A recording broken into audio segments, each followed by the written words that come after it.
بسم الله الرحمن الرحيم نحمده ونصلي على رسوله الكريم.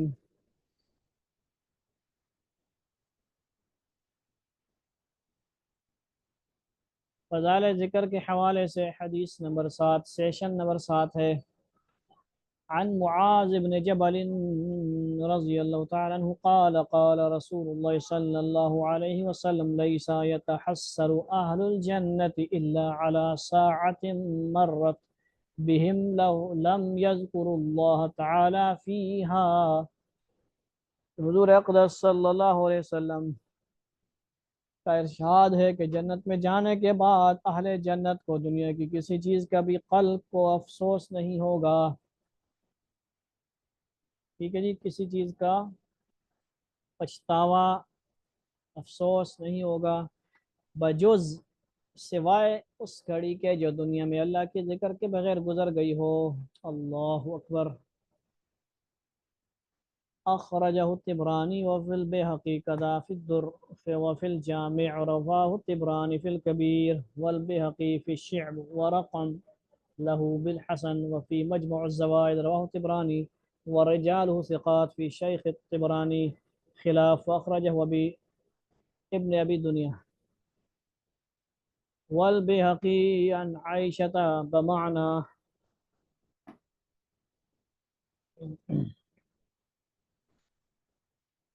مرفوعا كذا في الدر وفي الترغيب بمعنى عن أبي هريرة مرفوعا وقال رواه أحمد بإسناد صحيح وابن حبان والحاكم وقال صحيح على شرط البخاري.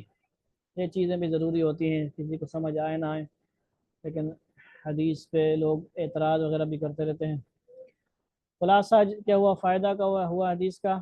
جنت میں جانے کے بعد یا جب یہ منظر سامنے ہوگا کہ ایک دفعہ اس پاک نام اللہ کے پاک نام لینے، اس پاک نام کو لینے کا اجر و ثواب کتنا زیادہ مقدار میں ہے کہ پہاڑوں کے برابر مل رہا ہے، تو اس وقت اپنی اس کمائی کے نقصان پر جس قدر بھی افسوس ہوگا ظاہر ہے. ایسے خوش نصیب بندے بھی ہیں جن کو دنیا ہی بغیر ذکر اللہ کے اچھی نہیں معلوم ہوتی.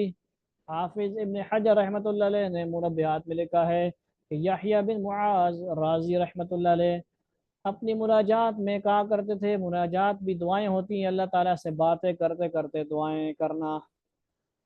کیا کہا کرتے تھے؟ الہی لا یطیب اللیل الا بمناجاتک ولا یطیب النہار الا بطاعتک ولا تطيب الدنيا إلا بذكرك ولا تطيب الآخرة إلا بعفوك ولا تطيب الجنة إلا برؤيتك. یا اللہ رات اچھی نہیں لگتی مگر تجھ سے راز و نیاز کے ساتھ. عاشق و معشوق کی باتیں ہیں، پوشیدہ باتیں، اللہ اور محبوب اور محب، یہ صحیح لفظ ہے. اور دن اچھا معلوم نہیں ہوتا مگر تیری عبادت کے ساتھ. ہم سے 5 نمازیں نہیں پڑھی جاتی، 1-2 گھنٹہ نہیں ہو شمار ہوتا. کیسے ہیں ہم لوگ مگر تیری عبادت کے ساتھ. اور دنیا اچھی نہیں معلوم ہوتی مگر تیرے ذکر کے ساتھ. اور آخرت بھلی نہیں لگ مگر تیری معافی کے ساتھ. اور جنت میں لطف نہیں مگر تیرے دیدار کے ساتھ، اللہ کے دیکھنے کے ساتھ، اللہ کی زیارت کے ساتھ.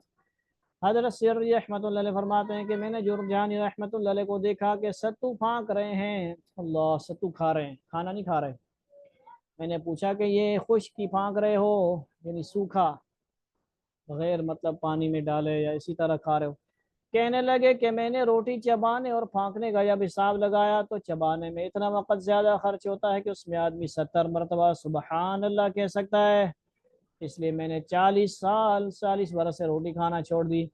ستو پھانک کر گزارا کر لیتا ہوں، گزر کر لیتا ہوں. سبحان اللہ. اس پہ بھی لوگ اعتراض کر دیں گے، کچھ جو دنیا پرست لوگ ہوں گے.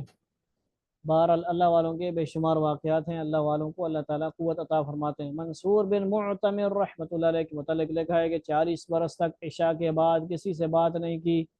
ہمارے تو کام عشاء کے بعد شروع ہوتے ہیں، موبائلوں پر، ٹی ویوں پر. ٹھیک ہے جی، سب سے بڑی نقصان کرتے ہیں ہم اپنا. جیسے کہ دوسری احادیث میں آتا ہے کہ لوگ غنیمت سمجھتے ہیں رات کو عبادت میں کچھ لوگ مشغول ہوتے ہیں، کچھ لوگ اللہ کی یاد میں مشغول ہوتے ہیں، تہجد میں مشغول ہوتے ہیں، تلاوت میں مشغول ہوتے ہیں. یا کچھ لوگ نماز پڑھ کے سو جاتے ہیں، کچھ لوگ گناہوں میں لگ جاتے ہیں، چوری چکاری میں لگ جاتے ہیں۔ تو اصل کام کیا ہے؟ عشاء کے بعد سو جائیں یا پھر کچھ کریں، اللہ تعالیٰ کو راضی کریں، اللہ سے باتیں کریں۔ ربی بن حیثم رحمۃ اللہ کے متعلق لکھا ہے کہ 20 برس تک وہ جو بات کرتے اس کو ایک پرچہ پر لکھ لیتے اور رات کو اپنے دل سے حساب کرتے کہ کتنی بات اس میں ضروری تھی اور کتنی غیر ضروری۔ سبحان اللہ۔ آج کل کے دور میں ہمارے پاس موبائل ہے، کمپیوٹر ہے، لیپ ٹاپ ہے، کچھ بھی ہے، اپنی ملاقاتیں، میٹنگز، کچھ لوگ بزنس میٹنگز کرتے ہیں، ان کو ریکارڈ کرتے ہیں۔